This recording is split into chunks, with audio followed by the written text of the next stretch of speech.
عمرك سألت نفسك قبل كده ليه التاريخ دام ناقص؟ وليه كل ما نرجع بالزمن أكتر نلاقي اسأله أكتر من الإجابات؟ وليه دايما في فترة معينه في تاريخ البشر كل اللي قبلها يبقى ضبابي ومش واضح؟ وليه الحكايات القديمة في كل حتة في العالم بتحكي عن كائنات أكبر وأقوى مننا، وكأن الأرض نفسها كانت على مقاس تاني النهاردة؟ مش هنسأل هل العمالقة كانوا موجودين ولا لا، إحنا هنفترض أنهم كانوا موجودين ونسأل سؤال أخطر بكتير: ليه اختفوا واختفوا أمتي واختفوا أزئي؟ وهل اختفائهم كان حاجة طبيعية ولا حدث ضخم غير شكل العالم كله؟ خلينا نبدأ من حقيقة بسيطه. الأرض زمان ما كانش زي دلوقتي، وده مثبت علميا نسبه الأكسجين، كانت أعلى، الضغط الجوي كان أعلى، الحيوانات كانت أكبر والنباتات كانت أطول، وحتى الحشرات كانت عملاقة، يعني البيئة نفسها كانت بتشجع الضخامة. فالسؤال المنطقي هنا: هل الإنسان كان استثناء ولا كان جزء من النظام ده؟ لما نبص الديناصورات مثلا نلاقي أن حجمها الضخم ما كانش ضعف، بالعكس ده كان سبب بقائها. ولما البيئة تغيرت الكائنات الضخمة ما قدرتش تتأقلم فاختفت. فهل نفس السيناريو ده حصل مع البشر العمالقة؟ تخيل معي إنسان طوله 20 أو 30 متر، جسمه قوي، عظامه سميكة، عمره طويل،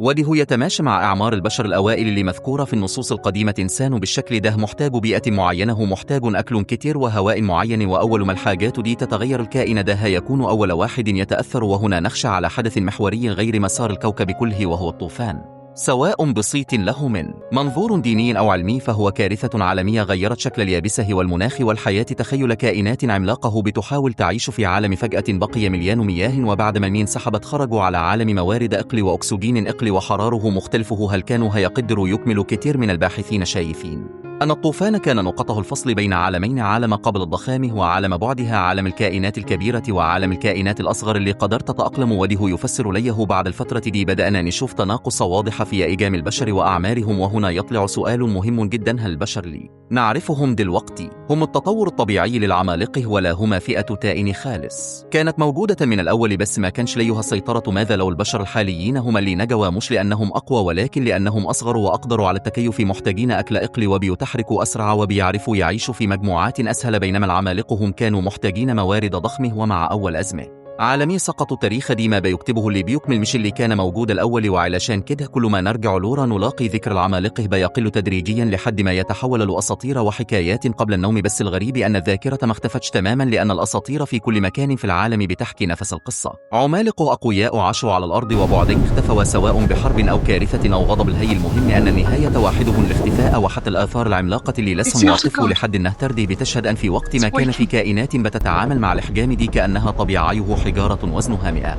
الأطنان متحركة، وما تصفوفهم بدقه تخليك تسأل: هو ده شغل بشر بحجمنا ولا شغل كائنات العالم بالنسبة لها كان أصغر؟ ومع مرور الوقت البشر الأصغر بقوا هم الغالبيه، وهم اللي بنوا حضارتهم وكتبوا تاريخهم. أما العمالقة فبقوا ذكرى بعيده واتحط عليهم غطى المتورم علشان العقل البشري ما يحبش يواجه حقيقة أننا مش أول ولا أكبر ولا أقوى نسخه من نفسنا. ويمكن أخطر فكره في الموضوع كله أن اختفاء العمالقة ما كانش مفاجئ ولا عنيف، يمكن كان تدريجي، جيل ورا جيل الأحجام بتقل والأعمار بتقصر لحد ما وصلنا للشكل اللي إحنا عليه دلوقتي من غير ما نحس. يعني ممكن جدا العمالقة ما انقرضوش فجأة، ممكن إحنا نفسنا نكون أحفادهم بس بحجم أقل وذاكره أضعف. فالسؤال الحقيقي مش ليه العمالقة اختفوا، السؤال ليه إحنا بقينا صغار، وليه لما نفكر في الموضوع نحس بعدم راحة، كأن في جزء جوانا فأكر أن الأرض دي كانت أكبر من كده وأن كنا أكبر من كده. ولو الفكرة دي خلتك تفكر أو تحس أن في حاجة مش راكبه يبقى ده طبيعي، لأن التاريخ دايما بيحب يقول الحقيقة كامله. ولو وصلت لحد هنا يبقى أنك من الناس اللي بتحب تسأل مش تكتفي بالإجابة الجاهزة. اكتب رأيك وشوف أنك شايف إيه، هل العمالقة اختفوا ولا إحنا اللي صغرنا؟